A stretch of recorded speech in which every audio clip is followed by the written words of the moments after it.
Então, abra sua Bíblia em Lucas. Evangelho do Filho de Deus, a qual nos narrou o doutor. O doutor, amigo, confidente, companheiro de prisão do apóstolo Paulo. Evangelho do Filho de Deus, a qual nos narrou o doutor Lucas, capítulo 24, verso 13 a seguir.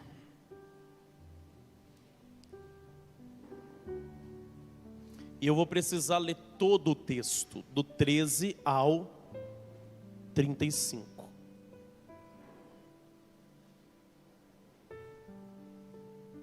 Acredito que já está projetado.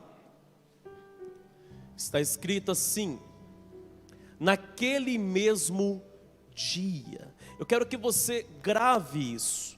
Naquele mesmo dia. 2 discípulos estavam indo para uma aldeia chamada Emaús, que ficava a uns 10 quilômetros de Jerusalém. E iam conversando a respeito de tudo o que tinha acontecido. Enquanto conversavam e discutiam, o próprio Jesus se aproximou e ia com eles. Porém, os olhos deles estavam como impedidos de o reconhecer. Então, ele lhes perguntou: o que é que vocês estão discutindo pelo caminho? E eles pararam entristecidos. Eles estão o quê? Um, porém, chamado Cleopas, respondeu: será que você é o único que esteve em Jerusalém e não sabe o que aconteceu lá, nesses últimos dias? Ele lhes perguntou: do que se trata? Eles explicaram aquilo que aconteceu com Jesus, o Nazareno, que era profeta, poderoso em obras e palavras, diante de Deus e de todo o povo. E como os principais sacerdotes e as nossas autoridades o entregaram para ser condenado à morte e o crucificaram. Nós esperávamos que fosse ele quem havia de redimir Israel. Mas depois de tudo isso, já estamos no 3º dia, desde que estas coisas aconteceram. É verdade também que algumas mulheres do nosso grupo nos surpreenderam. Indo de madrugada ao túmulo e não achando o corpo de Jesus, voltaram dizendo que tinham tido uma visão de anjos, os quais afirmaram que ele vive, que ele, aleluia. De fato, alguns dos nossos foram ao túmulo e verificaram a exatidão do que as mulheres disseram, mas não ouviram. Então ele lhes disse: como vocês são insensatos e demoram para crer em tudo que os profetas disseram. Não é verdade que o Cristo tinha de sofrer e entrar na sua glória? E começando por Moisés e todos os profetas, explicou-lhes o que constava a respeito dele em todas as escrituras. Quando se aproximavam da aldeia para onde iam, ele fez menção de passar adiante, mas eles os convenceram a ficar, dizendo: fique conosco, porque é tarde, e o dia já está chegando ao fim. E entrou para ficar com eles. E aconteceu que quando estava à mesa, ele pegou o pão e o abençoou. Depois o partiu e deu a eles. Então os olhos deles se abriram e eles reconheceram Jesus. Mas ele desapareceu na presença deles e disseram um ao outro: não é verdade que o coração nos ardia no peito quando ele nos falava pelo caminho, quando nos explicava as escrituras? E na mesma hora, levantando-se, voltaram para Jerusalém, onde acharam reunidos os 11 e outros com eles, os quais diziam: de fato, o Senhor ressuscitou. Aleluia. De fato, o Senhor ressuscitou e já apareceu a Simão. Então os dois contaram o que lhe tinha acontecido no caminho e como tinha reconhecido o Senhor no partir do pão. Eu quero, em poucos minutos e em breves palavras, trazer uma reflexão com o tema: Ele vive. Vou repetir: Ele vive. A nossa Páscoa, ela não termina com morte. A nossa Páscoa, ela termina com vida. Pois a história de Jesus não é de alguém que estava vivo e morreu, e sim daquele que estava morto e agora está vivo. Diga para a pessoa que está ao teu lado: ele está vivo. Aleluia. Eu quero falar sobre o maior milagre da história. E o maior milagre não é a ressurreição de Lázaro. O maior milagre não é a ressurreição da filha de Jairo. O maior milagre não é a cura de um paralítico, de um cego, de um surdo, de um mudo, de um leproso. O maior milagre é a ressurreição de Jesus. E é de suma importância a ressurreição para o cristianismo. Porque senão a nossa fé seria em vão. É isso que você e eu precisamos entender. Que tudo que Jesus passou foi necessário. Pois foi através do seu sacrifício que nós fomos remidos dos nossos pecados. Entenda que sem remissão não há perdão. Eu vou repetir isso aqui: sem remissão não há perdão. E onde não há perdão, há morte. Onde não há perdão, há morte. Você pode falar isso para o companheiro, para a companheira que está do teu lado aí? Onde não há perdão, há morte.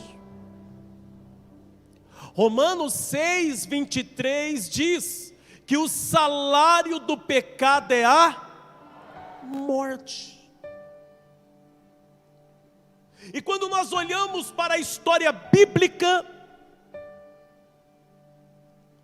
nós encontramos relatos de pessoas que perdeu a sua vida, pois não havia remissão. Quando eu leio Gênesis, a Bíblia diz que Deus se arrependeu de ter feito o homem. Por quê? Porque o pecado ele só multiplicava. A maldade na mente do homem só se multiplicava. Então Deus chamou Noé, porque achou graça aos olhos dele. Mandou construir uma arca,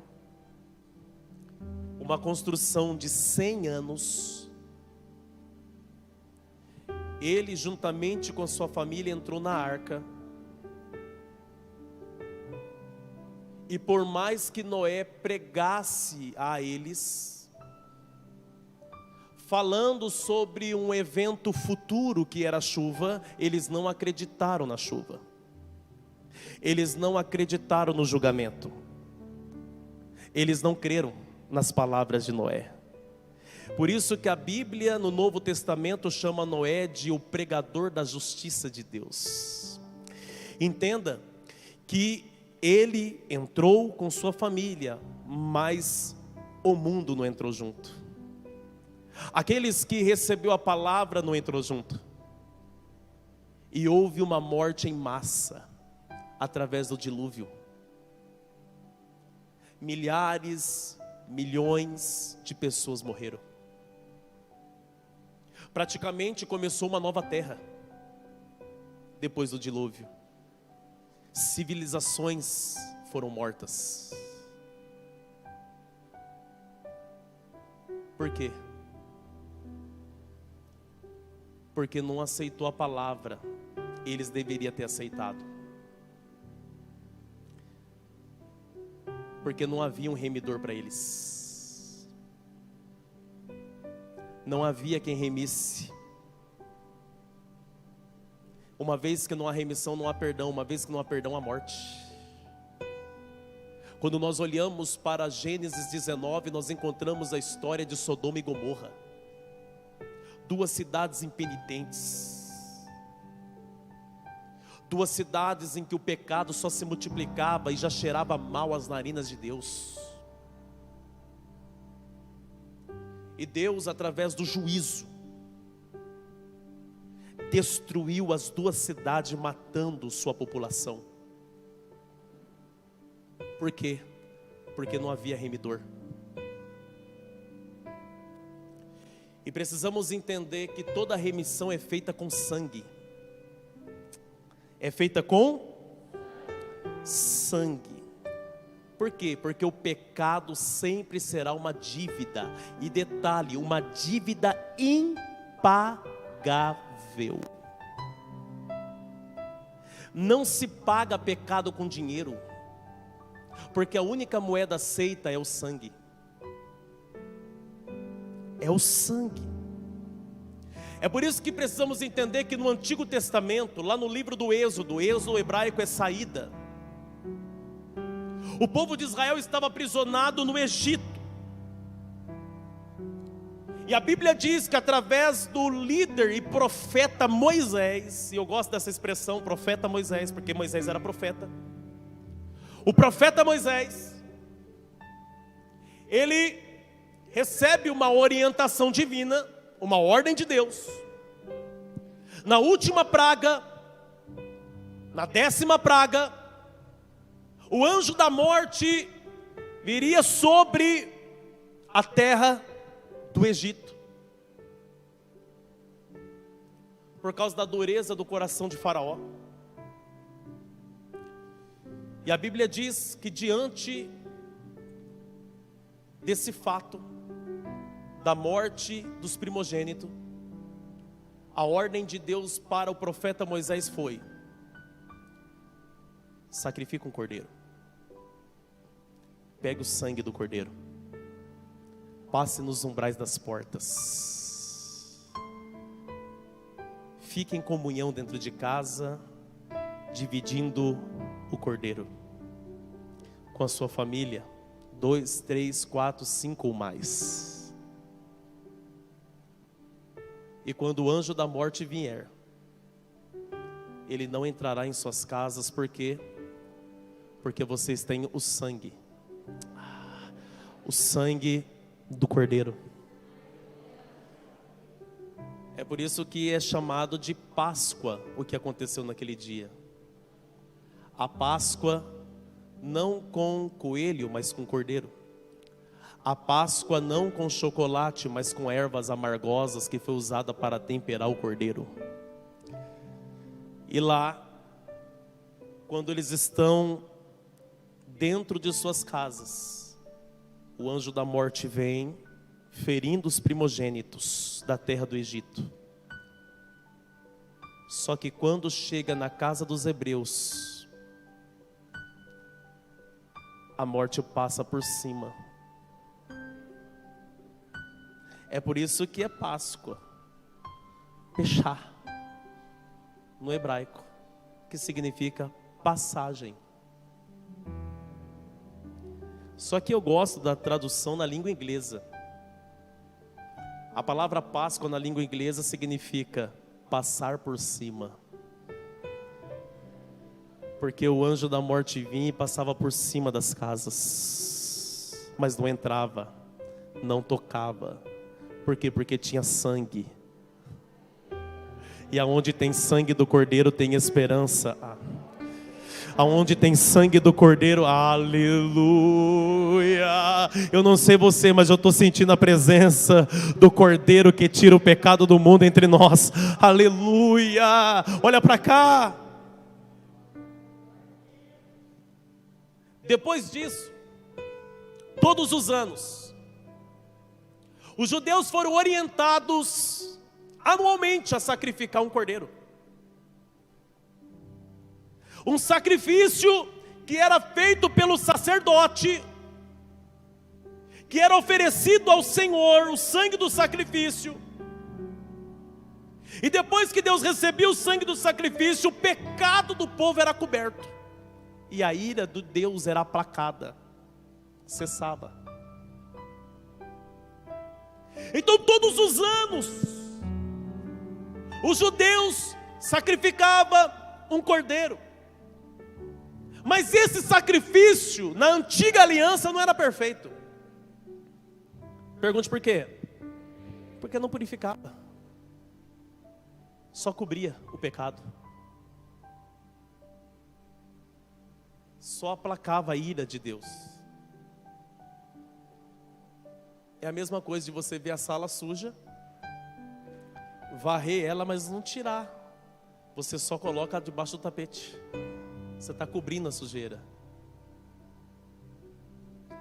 Só que aí você vai acumulando a sujeira ali.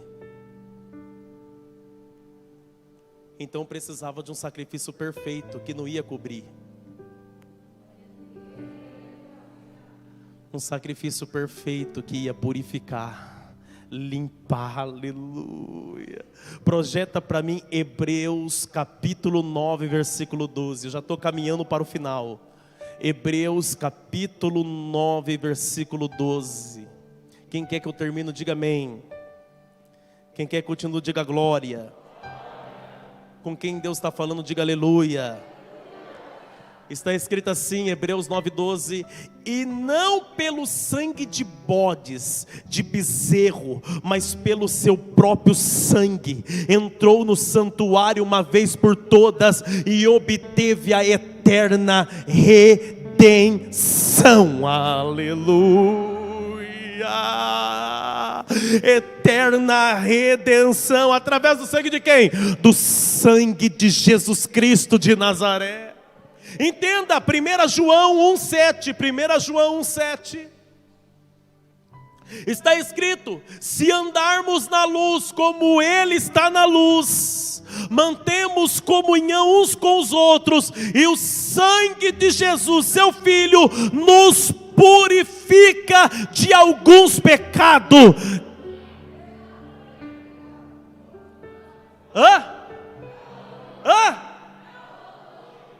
Todo pecado.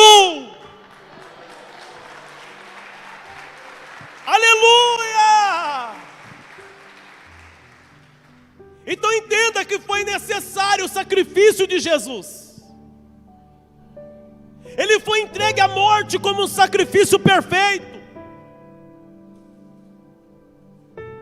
Ele foi entregue porque Deus nos amou primeiro, porque Deus amou o mundo de tal maneira que deu o seu Filho unigênito, para que todo aquele que nele crê não pereça, mas tenha vida eterna. Depois, quando ele completa 30 anos, João Batista está batizando no Jordão, lá vem Jesus caminhando. João Batista olha para ele, João capítulo 1, versículo 29, eis aí o Cordeiro que tira o pecado do mundo, é Ele.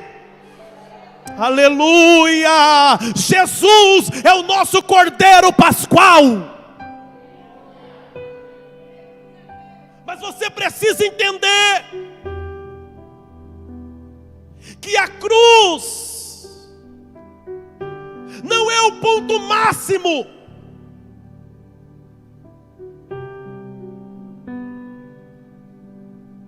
O ponto máximo é o sepulcro aberto.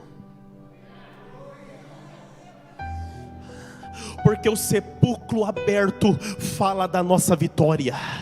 O sepulcro aberto fala de alguém que morreu, mas não ficou entre os mortos. O sepulcro aberto fala de alguém que passou sim pela morte, mas passou pela morte para vencer ela. Jesus venceu a morte, tomou o aguilhão da morte. Ai, alamara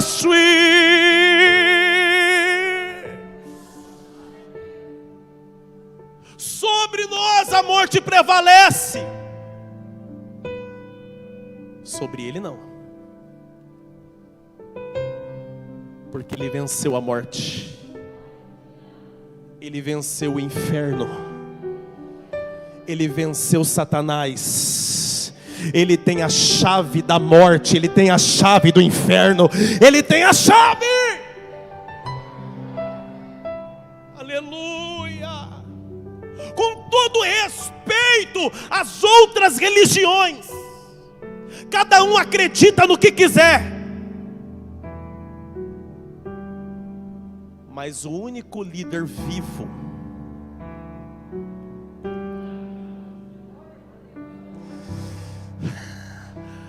da nossa fé, nessa religião que acreditamos, o cristianismo, o nosso líder não está morto. Buda está enterrado, jaz aqui os restos mortais.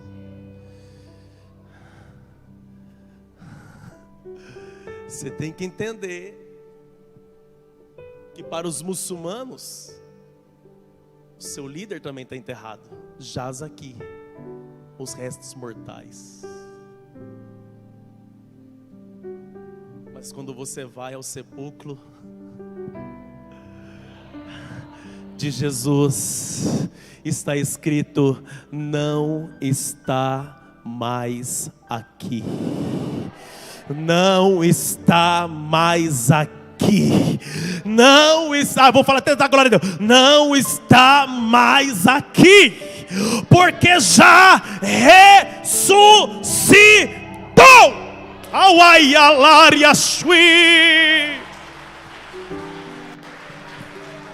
E você crendo ou não, Cristo é a revolução da história. Porque até o ateu, quando vai ler um livro, ele tem que ler antes de Cristo, datado antes de Cristo, datado depois de Cristo. No nosso calendário 2021, depois de Cristo. Você tem que entender que Cristo, aceitando ou não, é a história. Você crendo ou não, entenda que foi num domingo como esse. Eu não sei você, mas eu estou querendo pular aqui dentro. Foi num domingo como esse que acontece o que lemos em Lucas 24. 2 discípulos que faziam parte do grupo de 70 discípulos de Jesus está voltando para sua cidade, para uma aldeia chamada Emaús. E esse texto, ele é uma das evidências que Cristo vive.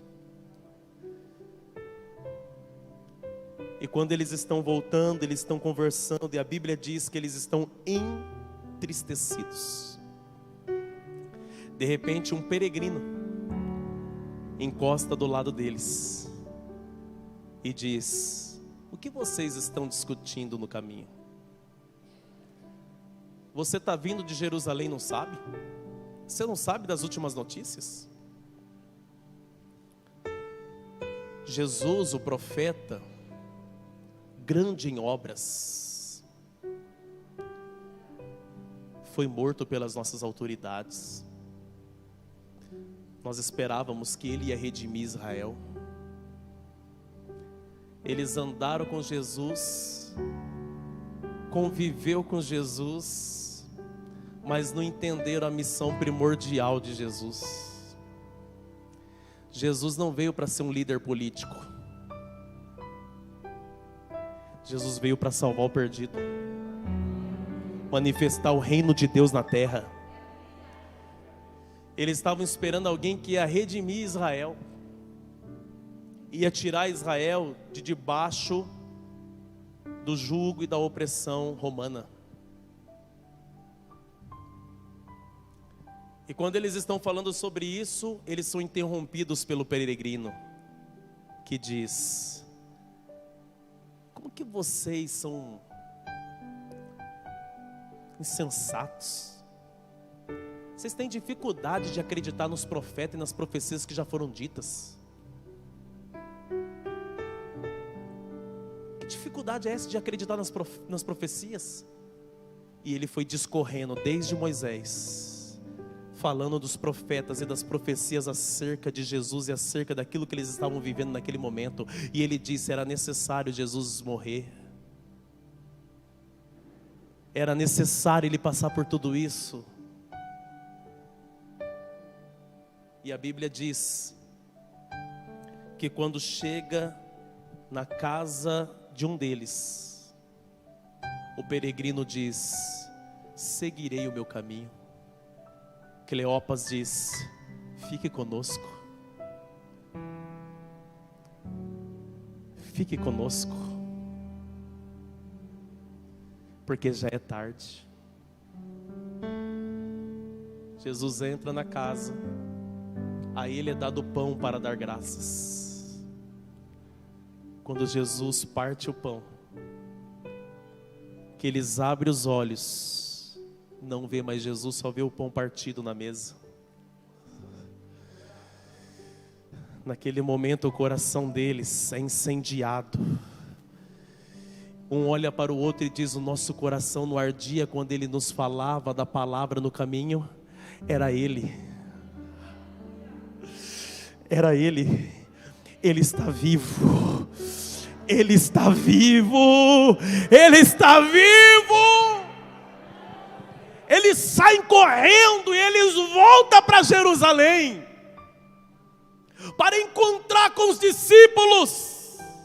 E quando eles chegam em Jerusalém, diante dos discípulos, a notícia não é outra. A notícia é que ele está vivo. Enquanto os discípulos, mesmo apavorados, dentro da casa, estão jubilosos, porque ele está vivo, as autoridades estão planejando o que colocar no noticiário. As autoridades estão discutindo o que fazer. Vamos soltar uma fake news, vamos dizer que foi os discípulos que roubou o corpo. Os 2 soldados que recebeu o anjo e caíram naquele momento estão dizendo: mas não foi discípulo não, foi anjo. O anjo veio, abriu, a luz brilhou. Mas vamos soltar fake news, vamos dizer que foi os discípulos que roubou o corpo dele. Mas enquanto eles estão discutindo, Jesus aparece para as Maria, Jesus aparece para as mulheres, Jesus aparece para os discípulos, dando provas vivas de que era ele mesmo. Ele estava vivo. Ele disse a Tomé: Tomé, toque nas minhas chagas, se você está duvidando, porque sou eu estou vivo. Aleluia. Atos dos Apóstolos, capítulo de número 2, capítulo de número 1, a Bíblia diz que lá estão os discípulos, depois que Jesus apareceu para mais ou menos 500 irmãos, e a Bíblia diz que os discípulos estão ali, e Jesus vai falando com eles, dizendo: ficai em Jerusalém, até que do alto sejais revestido de poder. A Bíblia diz que ele vai subindo, ele vai subindo, ele vai subindo, ele vai subindo, e os homens ficam olhando para cima, e a Bíblia diz que os anjos vêm e diz: varões galileus, porque estáis olhando para cima?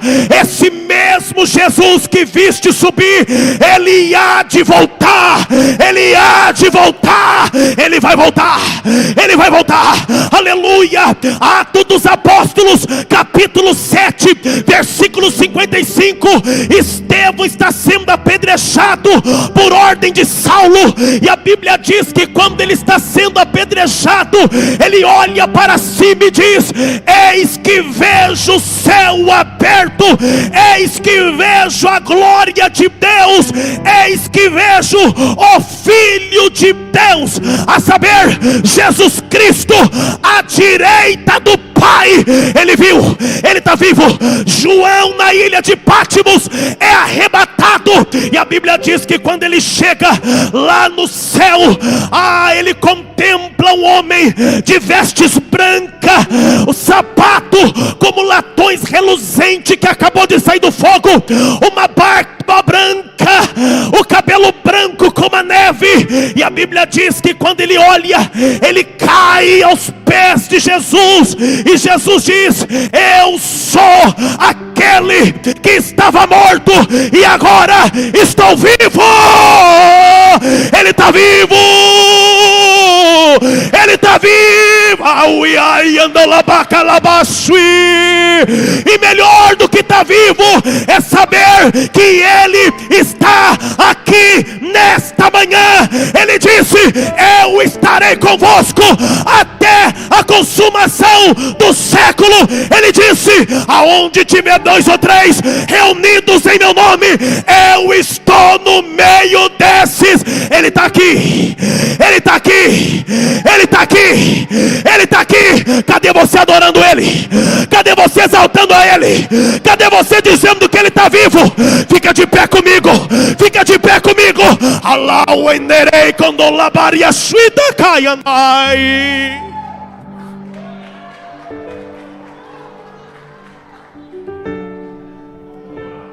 Eu e você fomos comprados pelo mais elevado preço, preço de sangue. Aleluia. Eu não consigo entender porque tem pessoas que não sentem nada com uma mensagem como essa. E eu não estou pedindo para você ficar pulando e gritar, não. Essa é a minha reação.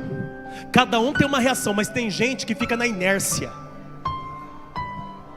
Sabe por quê? Só não sente nada quem não tem um espírito do Pai, o espírito que esteve com o Filho.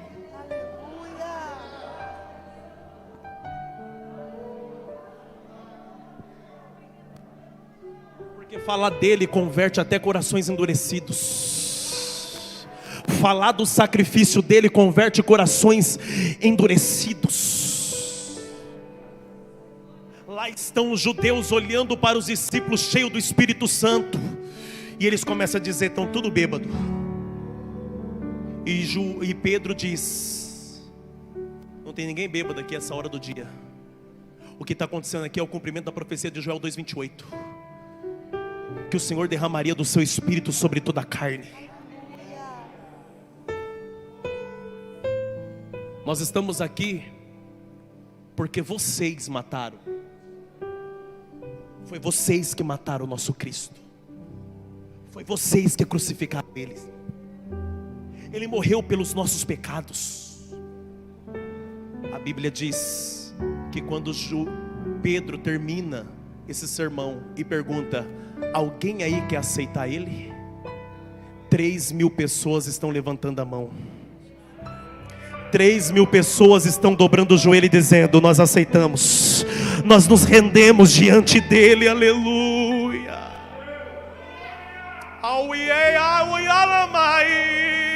Sabe por que eu queimo na presença dele? Porque o amor dele não esfriou aqui dentro ainda. O amor dele continua vivo aqui dentro ainda.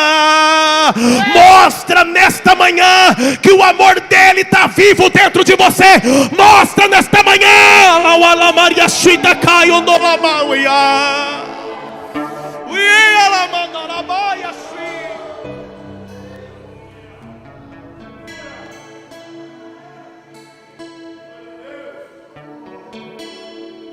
Estou sentindo a presença dele aqui. Estou sentindo a presença dele aqui. Deixou o céu. Coloca a mão no coração. Pra me encontrar. Se rende, se rende. Se rende, se rende. O seu lugar. Um amor assim o mundo não conheceu.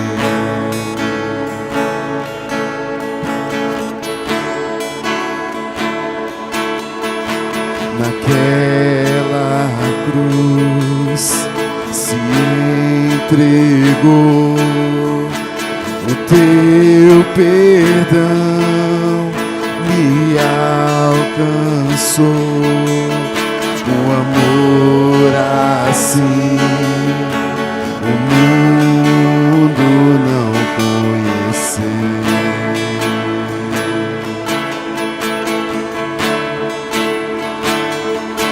No altar de adoração, seja sempre exaltado, Jesus, Filho de Deus, deixou a sua glória. E o quê? Morreu em meu lugar. Como que é o nome dele? Jesus, Filho de Deus, Tu és Jesus, Filho de Deus. Sim, Tu és Jesus, Filho de Deus. Aleluia! Levou sobre si pecado e dor, venceu a morte. O quê? E ressuscitou. O amor assim O mundo não conheceu. Aleluia!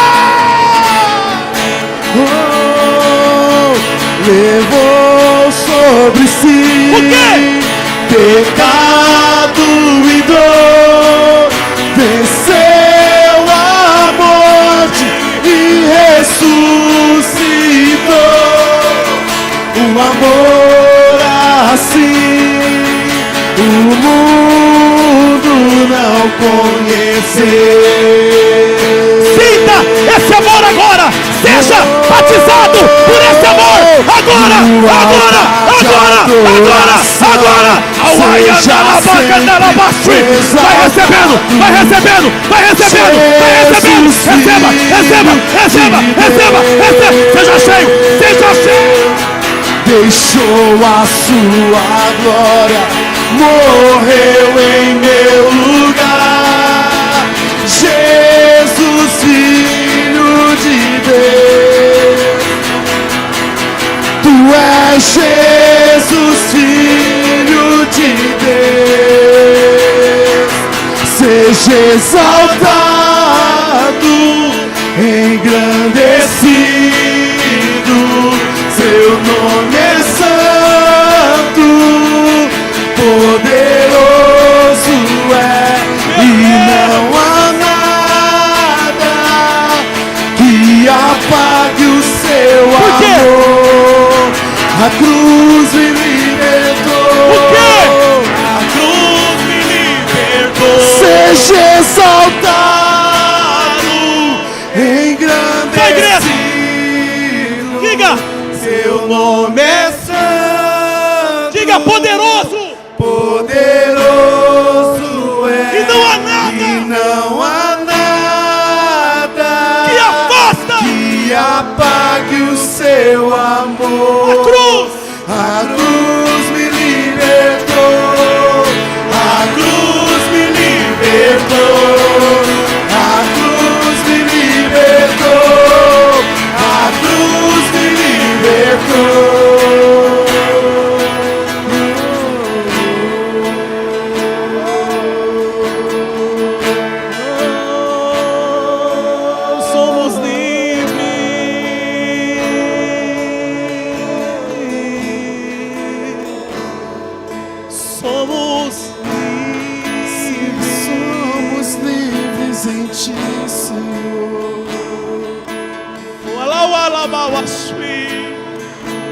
Eu não sei você, mas eu estou transbordando aqui.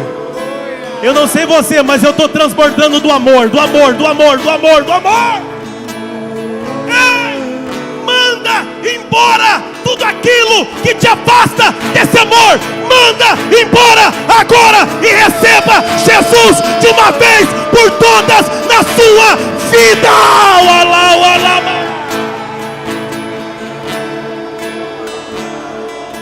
Seja exaltado,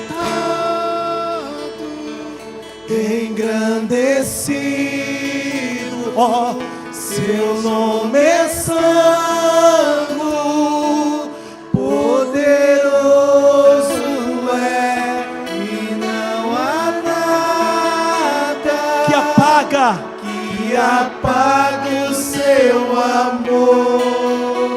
A cruz me libertou, a cruz me libertou, a cruz me libertou.